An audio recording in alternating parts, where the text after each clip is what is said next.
Merci d'être avec nous pour cette nouvelle sortie d'Info Pacifique. La situation est toujours préoccupante à Cité-l'Éternel à Martissan, entrée sud de la capitale. Les résidents continuent de fuir cet endroit par peur des représailles des groupes armés de Village de Dieu. Vous suivrez un reportage spécial de Nancy Constant et Éric Garnoël dans cette édition. L'Association nationale des magistrats haïtiens, ANAMA, juge anormal qu'aucune disposition ne soit vraiment prise par les responsables pour contrer les malfrats qui endeuillent la population depuis plusieurs mois. Des organisations de la société civile, dont le collectif pour la défense des droits humains, CADO, condamnent la résurgence de l'insécurité à Port-au-Prince. L'Organisation du peuple en lutte, OPL, se prononce en faveur du dialogue pour faciliter une sortie de crise. À l'étranger, à Beyrouth, la capitale libanaise, 22 manifestants sont blessés mercredi dans des affrontements avec la police qui l'accuse d'avoir fait un usage abusif de gaz lacrymogène pour les disperser. L'Organisation mondiale de la santé juge trop tôt pour déclencher l'alerte internationale après l'apparition du nouveau coronavirus en Chine. Restez branchés, les détails c'est tout de suite.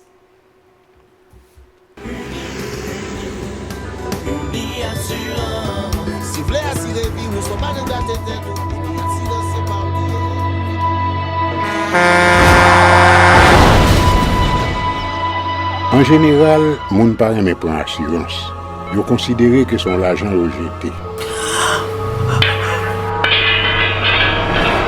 Et pourtant, l'argent assurance te doué dans budget ou à côté l'argent caille avec l'argent manger. Li là pour les deux traverser un mauvais pas. Gardez tout à côté ou. Ouais comment gros problème qu'on entre sur monde sans attendre. Mandez Dieu pardon, ça qu'arrive au tout. Une assurance dit ou précaution pas capon. Les mal arrivés, les faux amis flair saison a fait comme si on pas de jambe connaît ou. Une assurance après rétaver au pour le jour, continuer vivre la vie ou quitter ce course là nan men nous. Uni Assurance. Vivez en toute assurance. Merci d'être encore avec nous. Voici les détails du journal.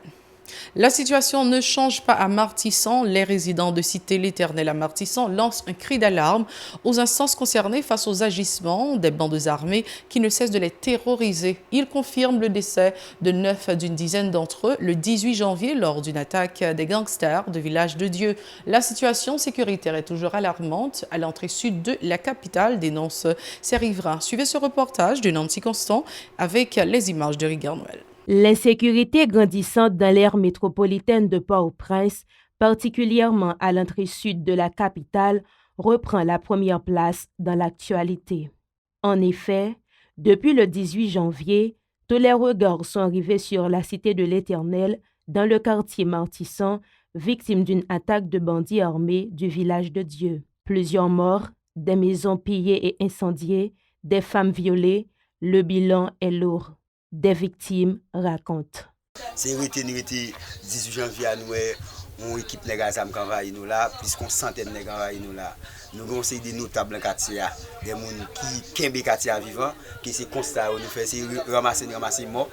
Comme nous avons des porte-parole de la police qui dit qu'il y a deux personnes qui mourent dans Martissan, bon par contre si c'est nous-mêmes les quartiers, quantité de monde qui mourent, quantité de qui boulent, est-ce que nous avons du compte de lui? À partir de 11h mon cher, nous avons une série de zinglins sans foi ni loi qui débarquent sur nous là.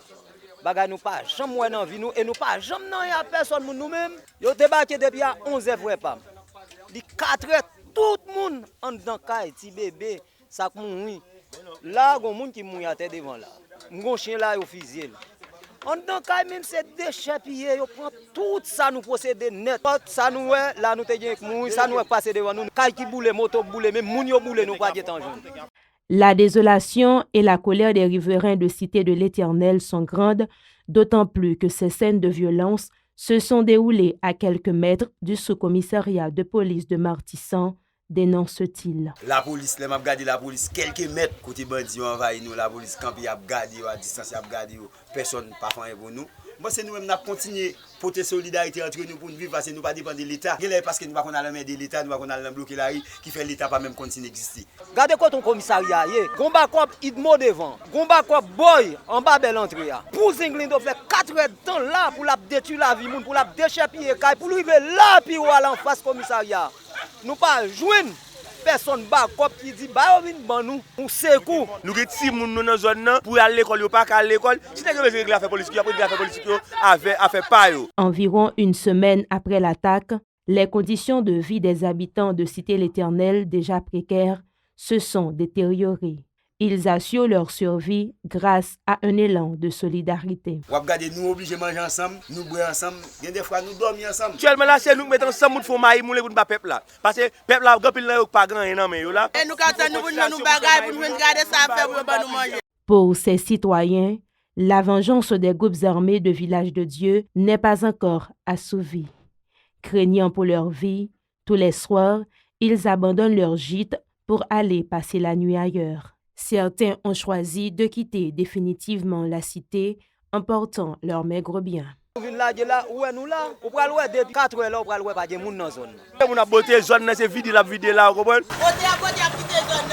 Le porte-parole de la police nationale, Michel-Ange Louis-Jeune, a confirmé la tenue le 21 janvier d'une réunion du Conseil supérieur CSPN en vue de fournir des moyens aux agents de l'ordre pour accomplir leur mission. Des annonces qui n'arrivent pas à calmer l'inquiétude de ces riverains et celle des habitants de la capitale, révoltés par le drame du 18 janvier, l'impuissance de la police nationale et l'incapacité de l'exécutif à assurer la stabilité du pays. Le président de l'Association nationale des magistrats haïtiens, ANAMA, Jean-Wilner Morin, se dit favorable à toute disposition visant à délocaliser le palais législatif en raison de la persistance du climat d'insécurité au bicentenaire. Pour le responsable de l'ANAMA, les magistrats ont besoin de sérénité dans le cadre de leurs travaux, soulignant que les justiciables sont pénalisés par le dysfonctionnement des tribunaux au palais de justice. La situation d'insécurité qui paralyse les tribunaux favorise particulièrement la détention préventive prolongée, dénonce le président de l'ANAMA, Jean-Wilner Morin, qui était l'invité de Pacifique Matin. Même en tant que magistrat, en tant que monde qui baille justice, nous connaissons un tribunal qui doit fonctionner dans un espace de sécurité, parce que monde qui a fait application de la loi, que nous les magistrats, que nous les huissiers, greffiers, ils même doivent gagner une possibilité pour être capable de décider en toute sérénité, en toute tranquillité. Lorsque le magistrat doit courir, mettre en bas en table, il doit courir entrer en bon bureau, à chaque fois qu'il y a un tir, ça vient faire que même justiciable eux-mêmes, ils ne pas fréquenter le tribunal là. Plus loin, Jean-Wilner Morin juge anormal qu'aucune disposition ne soit vraiment prise par les responsables pour contrer les malfrats qui endeuillent la population depuis plusieurs mois. Les justiciables ont droit à la sécurité, a martelé maître Jean-Wilner Morin, qui s'est indigné devant la remontée accélérée des cas de kidnapping dans le pays. Le collectif pour la défense des droits humains, CADO, et le collectif des organisations syndicales, COPS, et le réseau national des plaignants, Petro-Caribé, soutiennent l'idée de délocaliser le palais de justice dans l'optique de favoriser le bon déroulement des activités judiciaires. Lors d'une conférence de presse conjointe, des structures estiment que la sécurité des magistrats, du personnel et des justiciables est menacée à l'avenue Harry Truman, communément appelée le bicentenaire. Écoutons leur porte-parole, Arnel Rémy, au micro de Johanna Faustin et David Mercius. Insécurité tribo babo, policier a pris bal matissan, moun qui prend l'école a pris bal matissan, avocat a mouri matissan. Pour qui ça? C'est parce que l'État pompier, l'État m'en fout bien que nous là, pas qu'à prendre responsabilité. Comment comprendre un justiciable pas qu'à descendre par la justice? Comment comprendre un juge qui prend une décision pas qu'à descendre par la justice? Mardi, vers 10h30, un ultimatum a été donné à tout le personnel du parquet du tribunal. Non moins que 10 minutes, même commissaire couru. Un commissaire qui est armé, comme ça le dit, maître, moi je vais mettre dehors, ou même laguer pied. Puisque nous-mêmes, comme organisme de droits humains, nous là pour une bataille pour le respect des libertés fondamentales, pour le respect des droits fondamentaux de la personne humaine, l'accès à la justice est un droit fondamental. Le peuple haïtien n'a pas qu'à justice, parce que l'État m'en fout bien, pas qu'à prendre décision pour le relocaliser par les justices. Pour le relocaliser par CAIR. Est-ce que, selon un avocat mourir encore, n'a pas nécessité pour nous déplacer le tribunal là? Est-ce que, selon un huissier mourir encore pour nous nécessité de déplacer le tribunal là? Est-ce que, selon un juge, ça ne pas ta souhaiter bien sûr pour nous nécessité pour nous relocaliser le tribunal là. L'État capable faire ça dans un jour. Relocaliser le tribunal là et permettre reprise activité judiciaire parce que nous-mêmes en tant qu'avocats, nous pas dilapider comme dans l'État, nous pas haut fonctionnaire de l'État. Nous vivons de notre gagne-pain. Nous vivons de nos honoraires. L'avocat Arnel Rémy en a profité pour dénoncer les conditions de détention dans les centres carcéraux du pays. Les détenus ne sont pas alimentés et sont privés de soins de santé, se désole le défenseur des droits humains. Écoutons. C'est toujours avec tristesse que je toujours parler de ça parce que je parle en connaissance de cause. Nous pas vous émouter. Nous-mêmes, en tant qu'avocats, nous parlons en vertu de faits, en vertu de constats. Nous rendons dans le pénitencier parce que nous avons beaucoup de clients à défendre. J'en te dis le matin, nos stations sœurs, 35 dossiers pénaux sont en souffrance au niveau du cabinet. L'heure aller dans la prison, on parle à moun glos saute dans jour comme avocat. Moun nan TB, li pas qu'à camper, li malade, li pas gen soin. Au sein de la prison civile, il n'y a pas un hôpital, il n'y a pas un dispensaire adéquat. Chaque 1 heure de temps, bien 2 heures de temps, bien chaque jour, au moins chaque 2 jours. Où est que une ambulance qui entraîne dans la prison? L'homme de l'ambulance, ça lui fait, c'est les gens qui mourent, il vient prendre. Les gens qui ont une attente de liberté, qui malheureusement tellement pas de soins, qui mourent TB ou bien fait infection. Nous tirons la sonnette d'alarme sur les conditions de détention. Oui, les personnes qui commettent des infractions doivent être arrêtées. Mais gardez-les quelque part où le respect de leur dignité prévaut. Tout le monde évite prison pour ça parce que c'est l'enfer.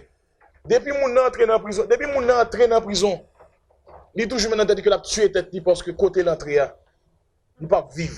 Autre actualité, l'Organisation du peuple en lutte, OPL, se prononce en faveur du dialogue pour faciliter une sortie de crise. Le responsable de communication du parti, Daniel Siriac, a appelé tous les acteurs à prendre conscience de la gravité de la situation du pays. Pour lui, l'emprise de la communauté internationale et d'une clique qui monopolise les ressources économiques du pays ne laisse augurer aucun espoir de lendemain meilleur pour la majorité de la population. Daniel Siriac a été joint par téléphone à Pacifique Matin. Théoriquement, le président utilise le même langage OPL, c'est le même parole à parler avec OPL, avec Marché Contré, parce que nous-mêmes, de tous les moments de la vie politique, nous sommes toujours à promouvoir le dialogue, nous sommes toujours pour dialogue et pour concertation. Nous ne pouvons jamais refuser une fois. Même dans un moment qui était plus difficile là, ce sont les m'a parlé avec vous, nous n'avons pas jamais écarté possibilité pour OPL et Marché Contré de dialoguer avec quiconque. C'est le moment de faire un tour d'horizon à l'international. Restez branchés. Merci d'être encore avec nous pour la deuxième partie du journal. Nous sommes maintenant à l'étranger, à Beyrouth. Le face-à-face entre police et manifestants s'est terminé mercredi soir par un échange de tirs de pierres et de pétards en direction des forces anti-émeutes qui ont répliqué avec des canons à eau et de gaz lacrymogène. Selon un bilan de la Croix-Rouge libanaise, les heurts ont fait au moins 22 blessés, dont 7 ont été hospitalisés. La colère des manifestants a redoublé juste après la formation du nouveau Premier ministre Hassan Diab. Les manifestants réclament depuis le 17 octobre le renouvellement complet de la classe politique qu'il accuse de corruption alors que le nouveau chef du gouvernement demande qu'on lui accorde un peu de temps. L'OMS a jugé jeudi qu'il était trop tôt pour déclencher l'alerte internationale face au virus apparu en Chine et qui s'est répandu dans plusieurs pays, demandant à Pékin que le confinement de millions d'habitants soit de courte durée. Au total, près de 600 personnes ont été contaminées par ce virus de la famille du SRAS, essentiellement sur le territoire chinois.